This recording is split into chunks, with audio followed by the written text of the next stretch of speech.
Déménagez en toute sérénité avec AGS, spécialiste du déménagement en Outre-mer. Numéro 1 dans les DOM-TOM, AGS offre des services de qualité. AGS expédie tous vos colis, conteneurs personnalisés ou partagés à des prix compétitifs et prend en charge le transport de votre véhicule depuis sa propre plateforme jusqu'à sa destination. AGS s'occupe de toute la documentation douanière. AGS, le meilleur conseil et le meilleur prix. Demandez votre devis gratuit sur notre site ags-déménagement.com. ags-déménagement.com.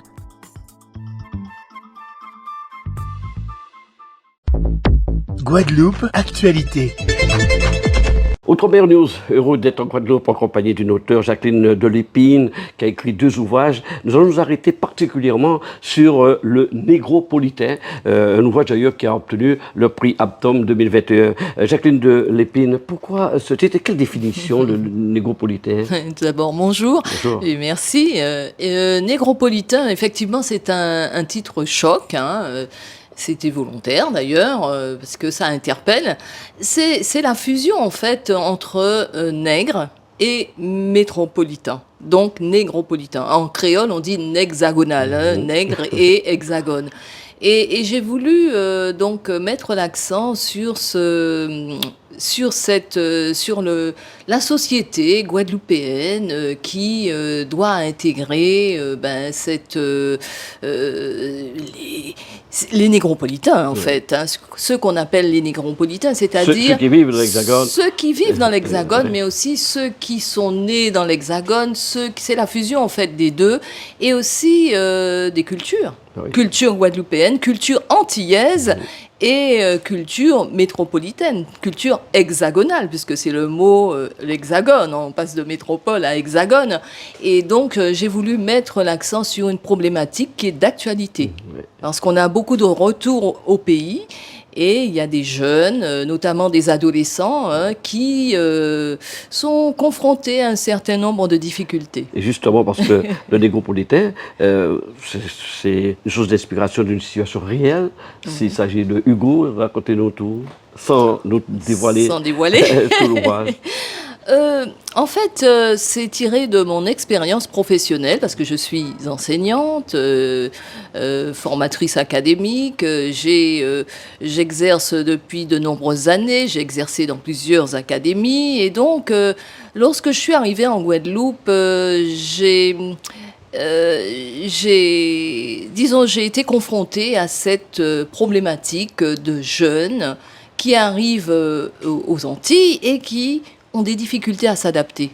Et qui, moi, l'exemple de Hugo, c'est mon personnage principal, c'est un jeune guadeloupéen dont les parents décident de s'installer en Guadeloupe et c'est un retour, on peut parler de retour au pays. Les parents, ça se passe très, très, très bien. Ils sont heureux, donc il n'y a pas que du négatif. Mais le jeune, cet adolescent est complètement déprimé parce qu'il a laissé sa sa grand-mère, il a laissé ses amis, ses passions, pas mal de choses. Et donc, arrivé en Guadeloupe, il perd pied, en fait. Il ne s'adapte pas à son environnement où il a des racines quelque part aussi. Il a des racines, mais en fait, ses parents l'ont élevé dans l'ambiance de l'Hexagone. Il ne parle pas le créole, mais pas un mot de créole. Et il était complètement déconnecté avec la réalité antillaise. Et donc, et ça arrive parce qu'en fait, les parents, ils étaient dans un autre univers. Et je dis que c'est tiré d'une histoire vraie. Et donc, ça m'a beaucoup interpellée. Dans cette histoire interviennent des enseignants, des parents, le personnel de l'établissement. Enfin, il y a les voisins de ce jeune élève.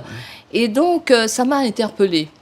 Et j'avoue que j'étais un peu en souffrance avec ce jeune. Et lui avec, en souffrance individuelle pardon. En souffrance également, il vit ça mal. Il vit ça très très mal. En plus, c'était un élève brillant quand il était dans l'Hexagone, et une fois arrivé en Guadeloupe, c'était une catastrophe. Donc ça interpelle un enseignant. D'ailleurs, j'étais pas la seule à être interpellée par ce jeune qui se retrouve en difficulté scolaire alors qu'il ne l'était pas. Donc ça, on recherche les raisons. Donc, je me suis posé pas mal de questions parce que je le suivais quotidiennement et à la limite presque, je souffrais avec lui. Et il fallait trouver des solutions. Et Il alors, ces fallait... solutions.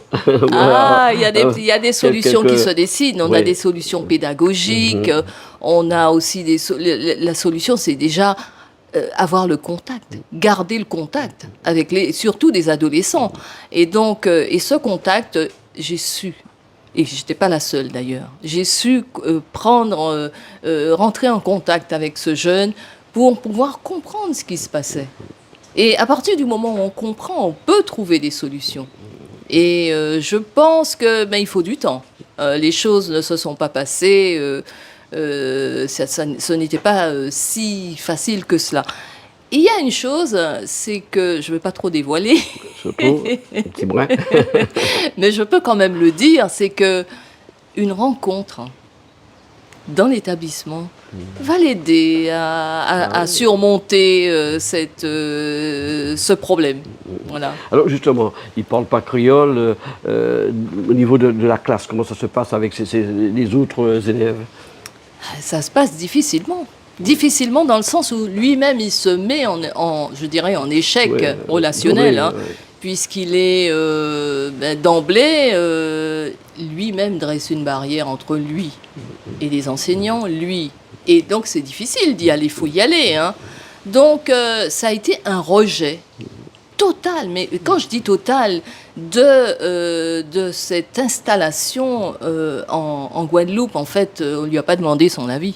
Vous allez dire qu'un adolescent demander son avis, c'est quand même important. Je veux dire, son avis compte hein, et il faut le préparer. Il n'a pas été préparé à ce changement de vie. Et je pense que c'est ça, en fait. Ça a été brutal.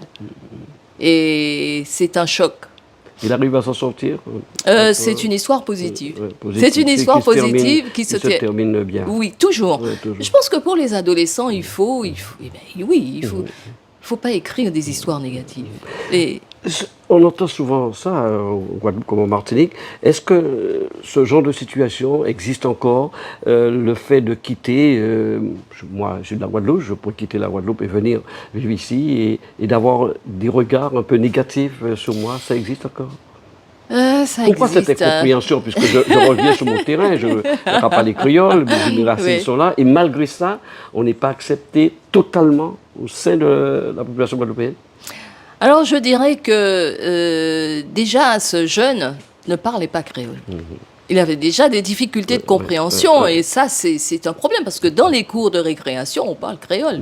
Peut-être pas dans toutes les cours de récréation mais en tout cas on parle créole et donc lui déjà il se sent marginalisé. Déjà. Alors il y a un problème d'incompréhension mais l'incompréhension remonte à...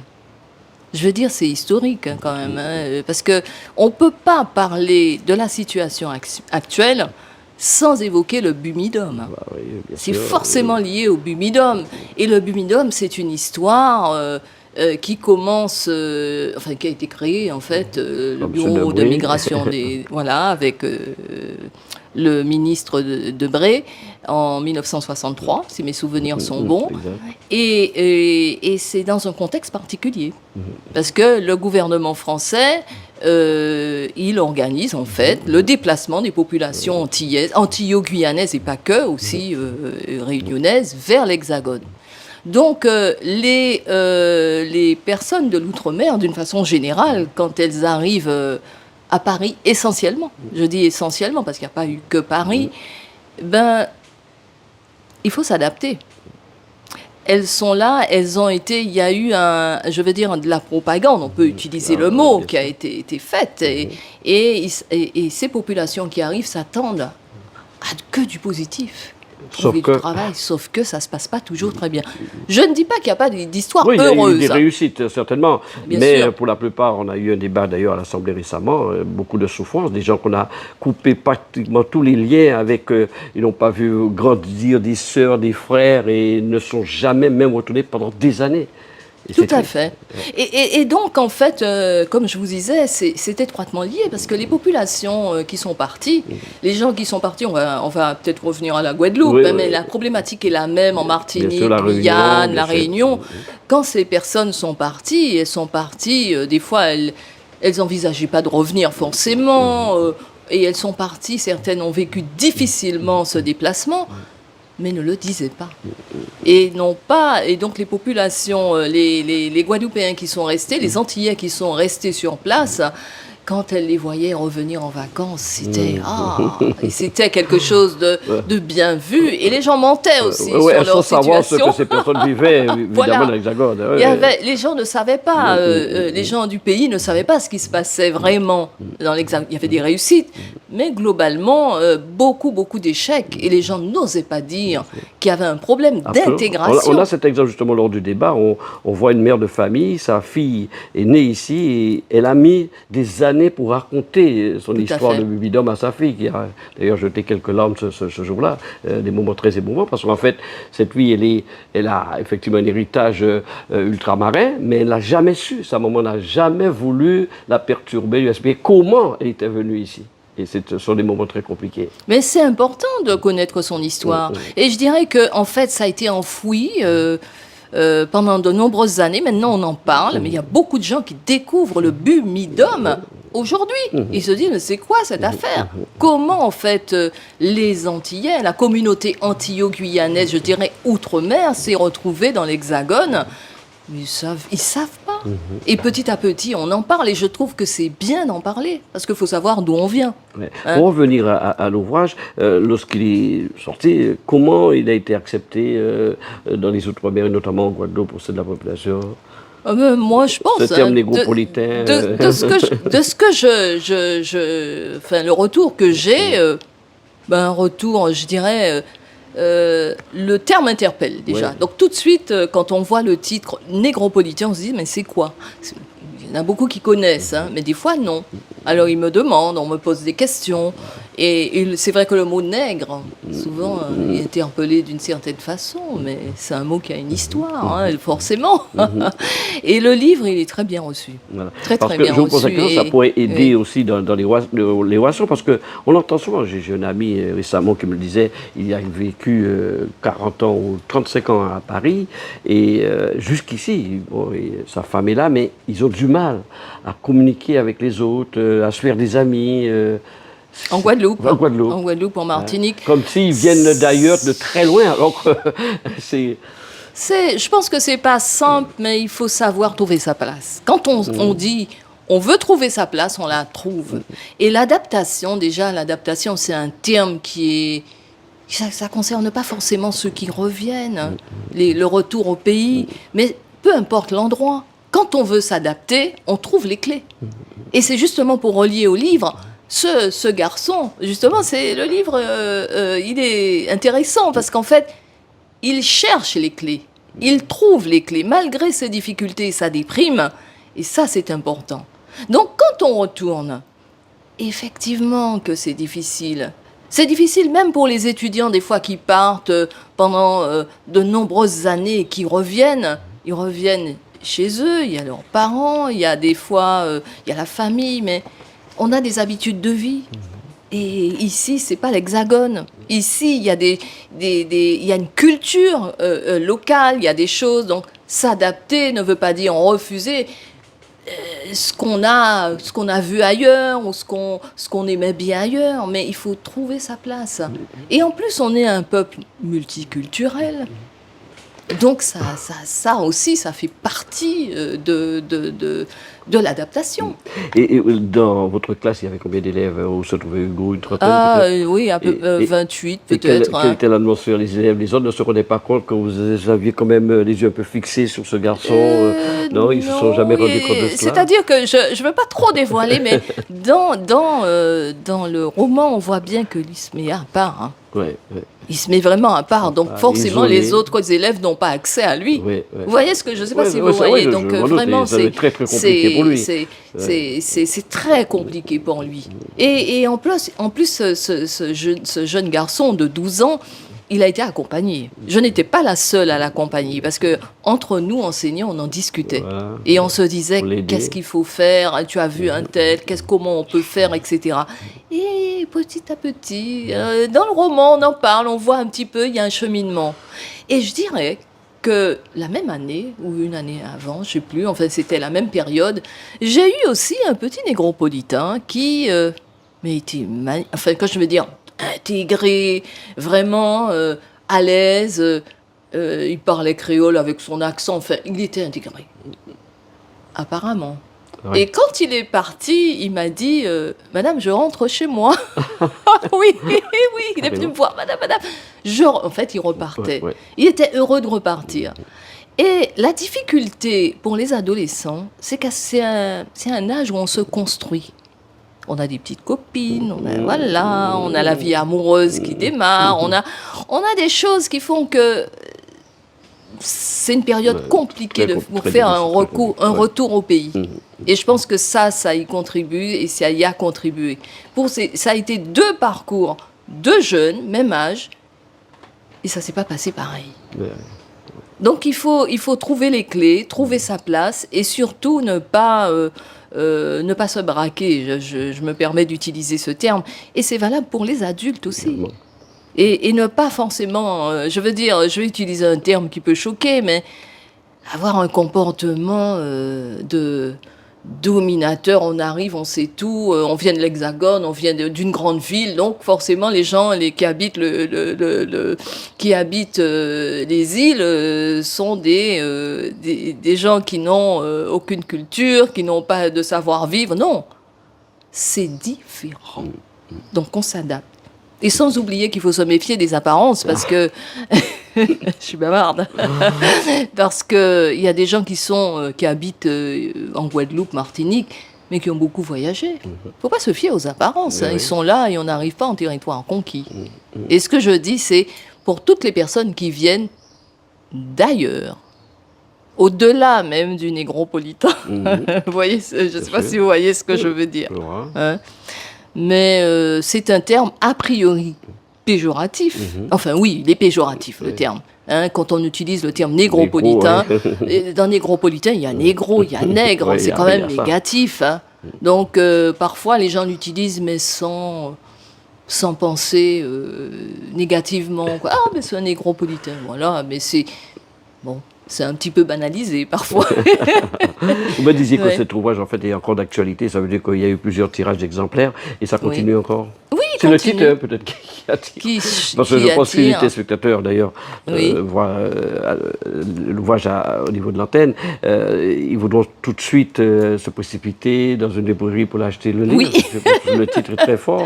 Bien sûr, mais je pense que et le jury a été, pour tout vous dire en fait, quand j'ai été primée par la Plume antillaise et d'ailleurs en novembre-décembre 2021, donc j'ai reçu un appel, c'était pendant le confinement, fin du confinement, c'était toujours le confinement 2021, et je n'étais pas sur place. Et donc, ils m'ont demandé si j'avais quelqu'un qui pouvait s'y rendre, etc., parce que c'était très compliqué de se déplacer.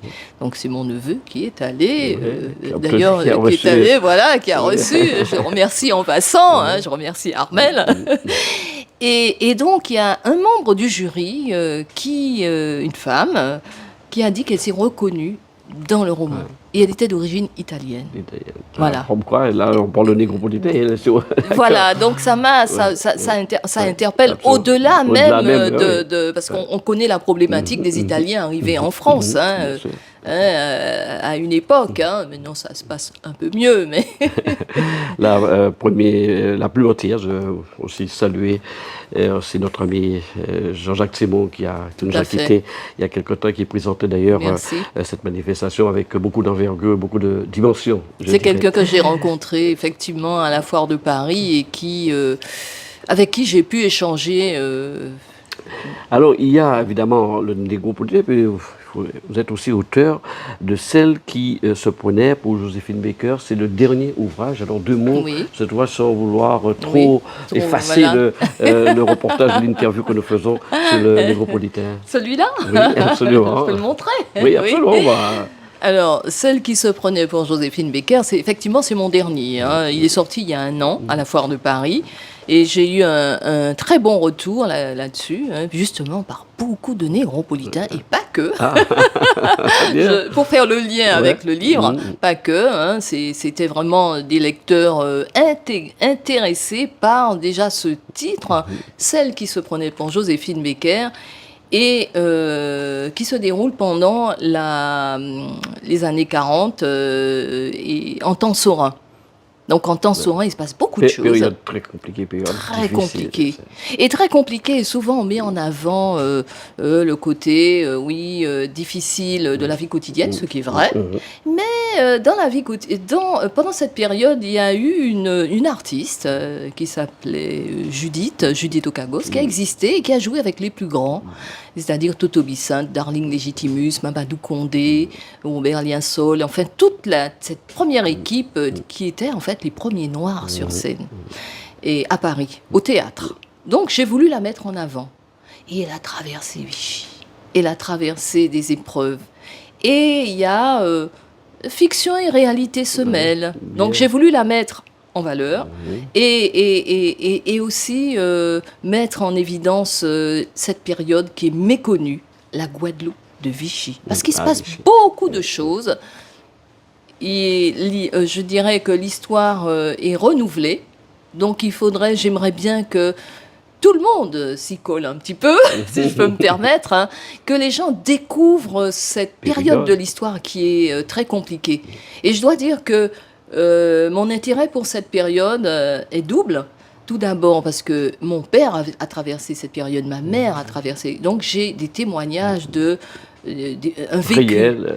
Et aussi, j'ai été pendant de nombreuses années membre du jury du concours national de la résistance et de la déportation.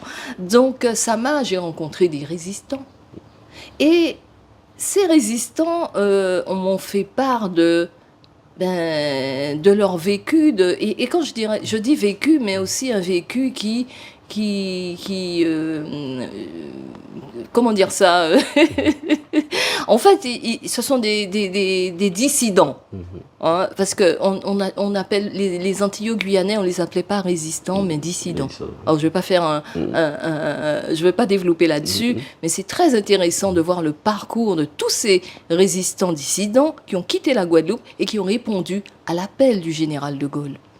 Et ça, c'est important. Et curieusement, Vichy, dont on parle beaucoup, on a beaucoup parlé ces derniers temps, au niveau de l'actualité. Tout à fait. Et je dirais juste une chose, c'est que j'ai enseigné et dans l'Hexagone, je dirais dans des établissements élitistes, et les élèves ne connaissaient pas cette histoire. Quand je leur disais que des jeunes Antillais ont répondu à l'appel du général de Gaulle, ils me regardaient de façon dubitative. Et donc, en recherchant, en faisant ils étaient surpris de voir qu'il y avait des jeunes qui ont pu répondre à cet appel et qui se sont sacrifiés, qui ont eu un parcours assez exceptionnel. Beaucoup sont morts. Cette histoire doit être connue. Vous pensez qu'il y a une méconnaissance, et je reviens sur l'actualité, de tout ce qui se passe, de cette page d'histoire de Vichy, et quand on voit vous pensez que des gens devraient se plonger un peu dans cette période pour mieux comprendre et mieux cerner Tout à fait. Et ne pas replonger peut-être dans une même situation? Tout à fait. Moi, je pense que c'est l'histoire qui construit l'homme. On a beau dire, mais si on ne connaît pas ses origines, comment on va avancer? Moi, je pense que connaître son histoire, et l'histoire, je dirais même, là je m'adresse un petit peu aux Antillos, Guyanais, Outre-mer, quand on dit histoire, c'est pas forcément, j'entends certaines personnes, l'esclavage. Oui, c'est vrai. Oui. C'est vrai qu'il y a l'esclavage, mais il y a un prolongement, il y a des choses qui se sont passées depuis l'arrivée des esclaves jusqu'à aujourd'hui. Et concernant mon roman, la Guadeloupe de Vichy, on ne connaît pas. Les gens ne savent pas. Il y a des gens qui découvrent qu'il y avait des résistants antillais qui ont fait. Il y a un parcours de résistants. Hein. Et je dirais que l'armée française, hein, quand elle est arrivée, parce qu'il y avait un navire de guerre à quai à Pointe-à-Pitre dans les années 40, qui est arrivé en 1940, n'a pas fait que du bien en Guadeloupe. Oui. Et en Martinique aussi. Hein. Il y a eu beaucoup de choses à savoir et à développer. Et je pense que ça aide à comprendre beaucoup de choses. Voilà. Merci à vous, Jacqueline de Lépine. J'étais très heureux de vous recevoir à nos micros d'Outre-mer News ici en Guadeloupe. Ouais. Alors, c'est la période des vacances. On va conseiller aux téléspectateurs de se précipiter pour lire le Négropolitain. Et puis, pourquoi pas le deuxième ouvrage qui est sorti, Celle qui se prenait pour Joséphine Baker. Je signale que ces ouvrages sont sortis aux éditions Orphy. Aux éditions Orphy. Éditions que je connais très bien, madame. Celle qui, en tout cas, dirige cette maison à Paris. En tout cas, merci. Et peut-être en préparation, autre chose vous allez poursuivre. Pour tout vous dire, moi j'aime bien écrire, j'aime beaucoup lire aussi. Hein, je suis une grande lectrice. Et je suis toujours en train de préparer beaucoup de choses. Beaucoup de choses, mais tant que c'est pas sorti, ça m'est difficile d'en parler parce que forcément, je ne sais jamais que je vais sortir un livre. Je ne sais, c'est quand il est sorti, je dis waouh, il est sorti. Voilà. Justement, une toute dernière question, on a parlé de la plume antillaise. Quel est votre regard sur la littérature antillaise aujourd'hui? Il y a quand même pas mal d'auteurs, femmes, hommes, avec des ouvrages tout à fait divers, divers. Ben, je trouve que c'est une bonne chose de voir des auteurs émerger, des auteurs antillo-guyanais émerger et réunionnais. Et on a besoin de ça, effectivement. Et puis, j'en rencontre certains lors des salons, lors la foire de Paris, notamment. Et ça fait du bien. Ça fait du bien. Donc, moi, je trouve que c'est une très bonne chose. Hein. Merci d'avoir accordé cette interview. C'était donc Outre-mer News, quelque part en Guadeloupe, avec Jacqueline de Lépine pour cet ouvrage très intéressant, le Négropolitain. C'est un titre très très fort et on peut apprendre beaucoup de choses et dont on parle. On entend souvent, elle a trouvé ce titre, mais il y a un moment aussi, on sait qu'on connaît un petit peu les complications entre les Guadeloupéens et les Martiniquais avec ceux qui rentrent au pays, ceux qui viennent vivre définitivement. En tout cas, je vous conseille cet ouvrage et puis l'autre ouvrage aussi, pourquoi pas, Celle qui se prenait pour Joséphine Baker. Merci à vous. Merci beaucoup. Merci. O-News Radio. Toute l'actualité nationale et des Outre-mer.